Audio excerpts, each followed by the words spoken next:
Muribuka mu kiganiro cyacu giheruka tuvuga ko umutwe wa M23 wafashe umujyi wa Goma nyuma y'imirwano ikomeye n'ingabo za Kongo, tukibaza ikigiye gukurikiraho. Dore ko ibintu byifashe mu mujyi wa Goma ndetse no ku mupaka w'u Rwanda na Repubulika ya Demokarasi ya Kongo muri aka kanya. Amakuru atandukanye aremeza ko ibice byinshi by'umujyi wa Goma ubu bigenzurwa n'umutwe wa M23.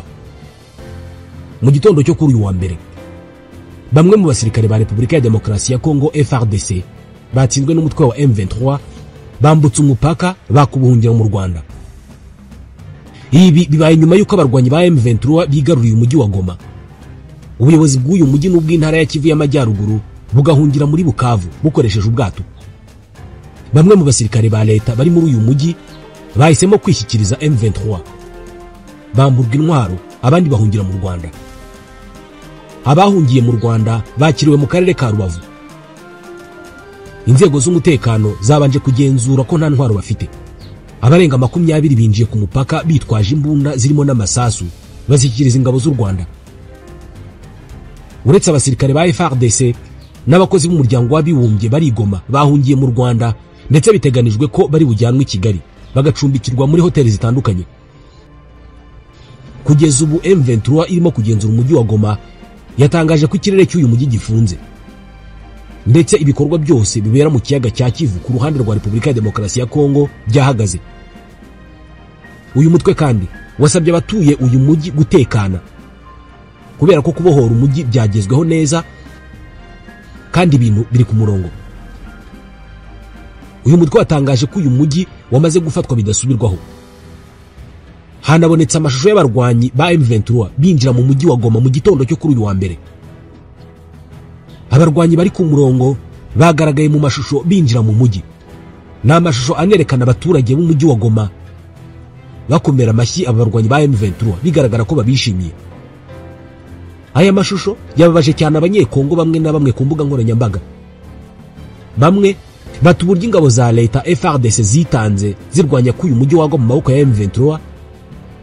None dore aba Goma Tracien nkuko bita abaturage ba Goma, dore uko bakiriza inyeshyamba bazikomera amashyi. Abandi bati ibi ni ibyitwa syndrome de Stockholm, aho umuntu ashimutwa ariko nyuma agatangira kugira amarangamutima yo gukunda uwamushimuse.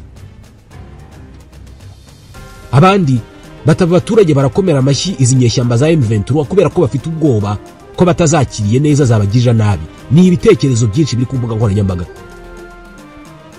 Bamwe mu basirikare ba FARDC bambutse umupaka bagahungira mu Rwanda bishyikirije inzego z'umutekano z'u Rwanda. Bamwe mu batuye Goma bavuganye n'ibinyamakuru bitandukanye birimo BBC bavuga ko ibice by'amajyaruguru y'umujyi hafi ya byose byenzurwa na M23. Umutwe u Rwanda rushinjwa gufasha, ariko u Rwanda rukaba rutarahwemye kubihakana. Kugeza ubu ntabwo bizwi neza niba ikibuga cy'indege cya Goma kigenzurwa na M23. Ariko mu gitondo cyo kuri uyu wa mbere hari amashusho amwe n'amwe yerekanye abantu barimo basahura ububiko bw'iki kibuga. Ibi bishobora gusobanura ko kitakirimo kugenzurwa n'igisirikare cya Kongo, nubwo bitazwi neza niba M23 ari irimo kukigenzura.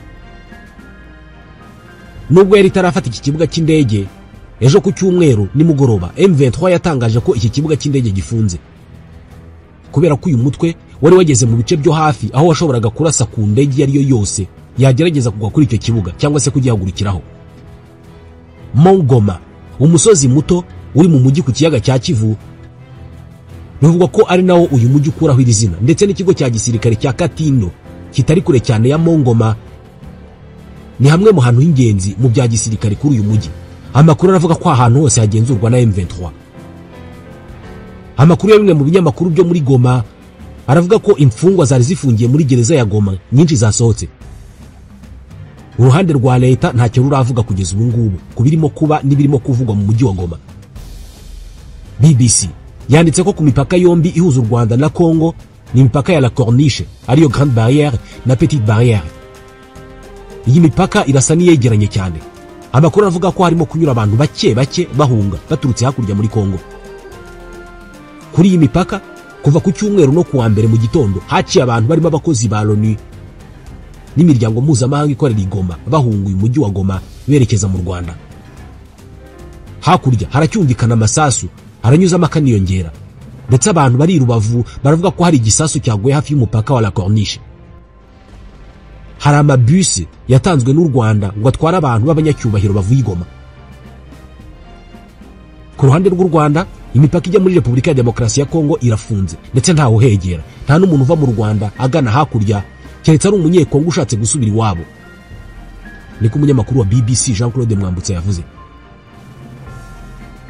Abavuye Goma binjiye mu Rwanda babwiye abanyamakuru ko M23 itaragera ku mupaka ku ruhande rwa Goma, ko ku mupaka waho hakiboneka abasirikare bake bake ba FARDC, ariko ngo abakozi basanzwe b'umupaka barasa n'abawutaye bakigendera.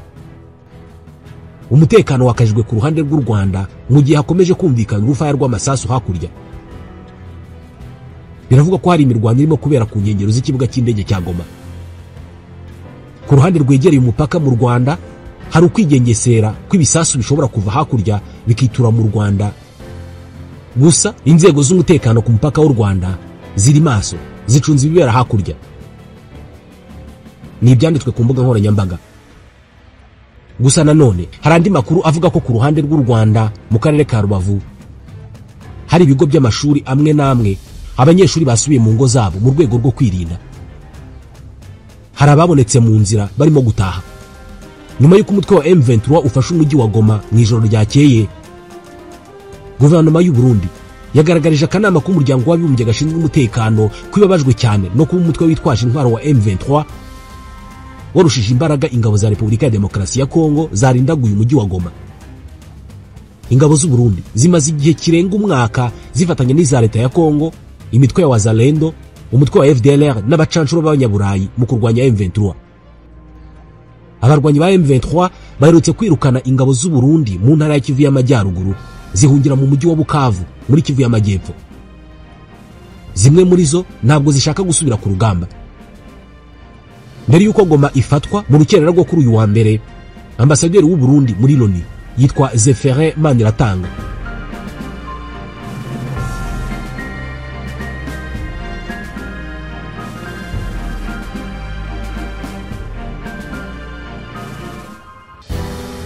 yavuze ko uyu mujyi ugiye kubamo akavuyo. Uyu mudiplomate yabwiye abahagarariye ibihugu bigize akanama ka Loni ati umujyi wa Goma ugiye kubamo akavuyo, yongeraho ko umutekano ushobora kuzamba mu karere kose u Burundi na Repubulika ya Demokarasi ya Kongo biherereyemo. Ambasaderi Maniratanga yavuze ko ntacyo akanama ka Loni gashinzwe umutekano karimo gufasha leta ya Kongo ikomeje gutsindwa na M23. Yongeraho ko itegeko rigenga ubusugire bw'igihugu ririmo kuvogerwa. Muri iyo nama yaberaga New York ku cyicaro cya Loni, ambasaderi w'u Rwanda mu muryango w'abibumbye Ernest Rwamucyo yeretse akanama gashinzwe umutekano ku isi ko ingabo kashyiriyeho kurinda abasivile no gusenya umutwe w'iterabwoba wa FDLR zifatanije n'iza FARDC n'indi mitwe irimo kwica abatutsi bo mu burasirazuba bw'iki gihugu. Ikibazo cy'umutekano muke mu burasirazuba bwa Kongo kimaze imyaka myinshi, ariko mu kwezi kwa mbere muri uyu mwaka cyongeye gukaza umurego nyuma y'uko M23 itangaje ko igiye gufata Goma. Muri iyo nama idasanzwe y'akanama k'umuryango w'abibumbye gashinzwe amahoro, Minisitiri w'ububanyi n'amahanga wa Repubulika ya Demokarasi ya Kongo Therese Kayikwamba Wagner yongeye gushinja u Rwanda avuga ko ari rwo rurimo kurwana n'ingabo za leta ya Kongo. U Rwanda rwagaragaje inshuro nyinshi ko nta ngabo zarwo ziri muri Repubulika ya Demokarasi ya Kongo, ndetse rugaragaza ko nta nyungu n'imwe rwakura mu kuzoherezayo. Ambasaderi w'u Rwanda mu muryango w'abibumbye yabwiye aka kanama ka Loni gashinzwe umutekano ko muri Repubulika ya Demokarasi ya Kongo hari imitwe irenga 250 ikomoka imbere mu gihugu, na M23 ihanganye n'ingabo za Kongo nayo iri muri iyo mitwe. Hari n'indi mitwe 14 ikomoka hanze irimo na FDLR. Yagaragaje ko u Rwanda nta kibazo ruteje kuri MONUSCO, ndetse ko nta n'umuntu ukwiye kubangamira umutwe ushinzwe kurinda amahoro, ariko ibikorwa by'izo ngabo ngo ntabwo bijyanye n'inshingano zashyiriweho. Ati u Rwanda nta kibazo ruteje kuri MONUSCO, ndetse nta muntu ukwiye guhungabanya abashinzwe kugarura amahoro. Ariko ko ibimenyetso bimeze birivugira. U Rwanda ruvuga ibintu bitatu. MONUC ariyo yaje guhinduka MONUSCO yoherejwe muri Repubulika ya Demokarasi ya Kongo mu 1999, ubu ihamaze imyaka 26. Imyanzuro yashyizeho MONUC yaje kuba MONUSCO yose yayihaye inshingano zo gusenya FDLR. ariko ikibabaje ni uko kuva MONUSCO yagera muri Repubulika ya Demokarasi ya Kongo ikibazo cy'umutekano muke cyakomeje kwiyongera.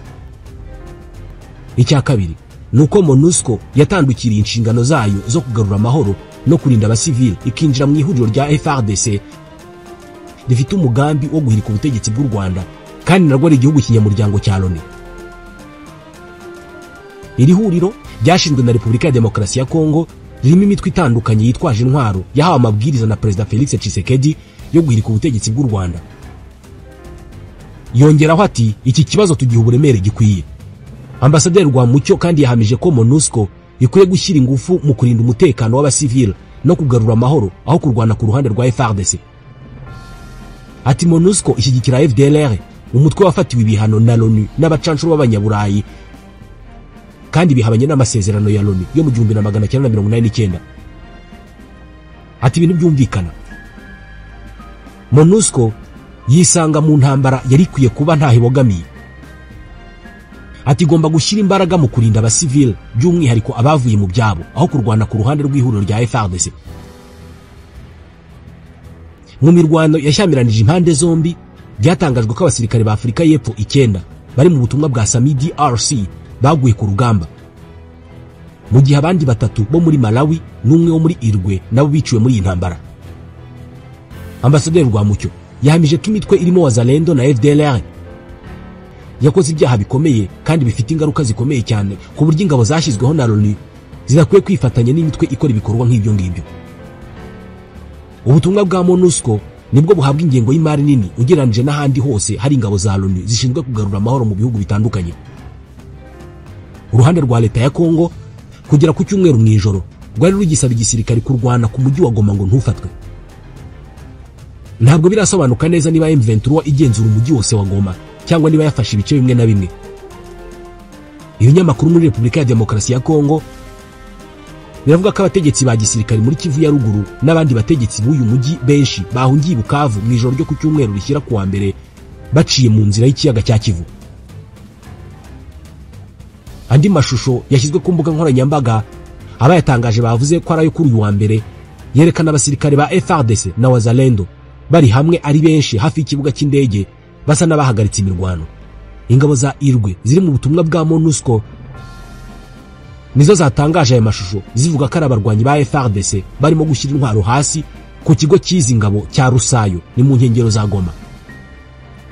Uyu mujyi utuwe n'abaturage bagera kuri miliyoni 2, umaze iminsi 3 udafite amashanyarazi nk'ingaruka z'imirwano mu nkengero zawo. Abawutuye benshi ubu ntabwo barimo kuva mu nzu zabo, ni BBC yabyanditse. Mu ijoro ryakeye Perezida Felix Antoine Tshisekedi yakoranije inama idasanzwe y'umutekano yigaga ku buryo ibintu byifashe muri Goma. Ibi kandi byakurikiye inama y'akanama ka Loni gashinzwe umutekano ku isi twavugagaho mu kanya. Abagize iyi nama ahanini basabye umutwe wa M23 gusubira inyuma ukava mu mujyi wa Goma. Banashinja u Rwanda gushyigikira M23 banarusaba guhagarika ubwo bufasha. Umuryango w'ibihugu bya Afurika y'Uburasirazuba nawo wavuze ko Perezida w'u Rwanda n'uwa Repubulika ya Demokarasi ya Kongo bazahurira mu nama yihutirwa kuri aya makimbirane iteganijwe ku wa 2. Mu itangazo yacishije ku muvugizi we, umunyamabanga mukuru wa Loni Antonio Guterres yari yasabye u Rwanda kureka gufasha M23 no kuvana ingabo zarwo ku butaka bwa Kongo. Na M23 yayisabye guhagarika imirwano no kuva mu bice yafashe. Ibyo yabikoze nyuma y'uko abasirikare ba MONUSCO bagera kuri 13 biciwe mu mirwano bafashe ingabo za leta kurwana ku mujyi wa Goma. Mu nama y'umutekano ya Loni yateranye kuri iki cyumweru, ibihugu nka Leta Zunze Ubumwe za Amerika, Ubwongereza n'Ubufaransa nabyo byasabye u Rwanda kureka gufasha umutwe wa M23. U Rwanda ntirwasibye guhakana ibingibi rushinjwa.